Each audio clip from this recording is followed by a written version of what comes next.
Akramkallah, wannan kuma yace tun lokacin da ya balaga yake wasa da al'aurarsa, abinda ake kira istimna'i, yayi ya daina ya kasa dainawa. Wace shawara zaka bashi da za ta taimaka a samu ya daina?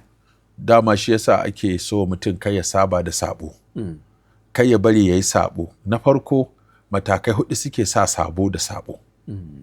Na farko mutum yayi tunanin yana son yayi, tunanin. Sannan na biyu ya je ya aikata so ɗaya. In ya aikata so ɗayan nan kaga yanzu bai zama jiki ba, to sai ya maimaita. Yawan maimaita yana sa sai abin ya zama masa jiki. In ya maimaita sai ya zama masa kuma al'ada. To in ya zama al'ada sai kuma ya wuyar bari.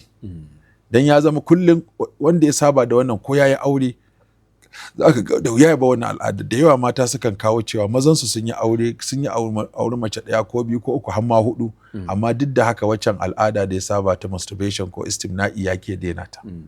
Shi yasa tun farko ba a so mutum yayi abin da ba daidai ba har ya zame masa jiki.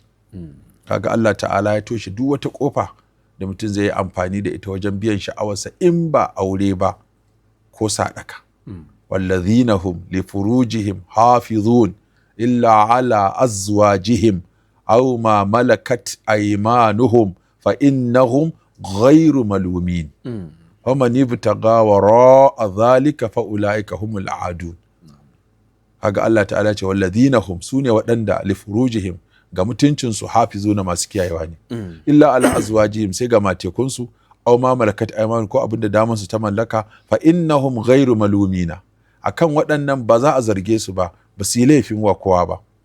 Wa man ibtaga wara'a zalika, wanda ya nemi wata hanya ba baiwa ba mata ba, fa ulaika humul aduna, waɗannan su ne suka ƙetare iyaka. To ƙetare iyakan nan ita ce waɗancan abubuwan guda 5 ko 6 da ake yi, dukkan su ƙetare iyaka ne. Zina ƙetare iyaka ne, luwaɗi ƙetare iyaka ne, maɗigo ƙetare iyaka ne, bin dabbobi ƙetare iyaka ne, istimna'i ƙetare iyaka ne, sex doll amfani da tsana ko gaban namiji ko na mace na inji ko na na'ura, ko kuma sex doll da ake tsanar jima'i da makamantansu, duk waɗannan ƙetare iyaka ne.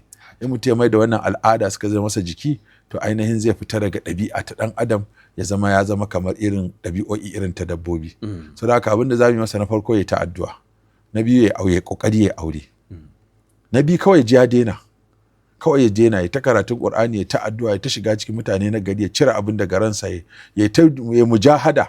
So da abu ya zame maka jiki, kafin ka rabu da shi sai ka dage ka canza wata al'adar.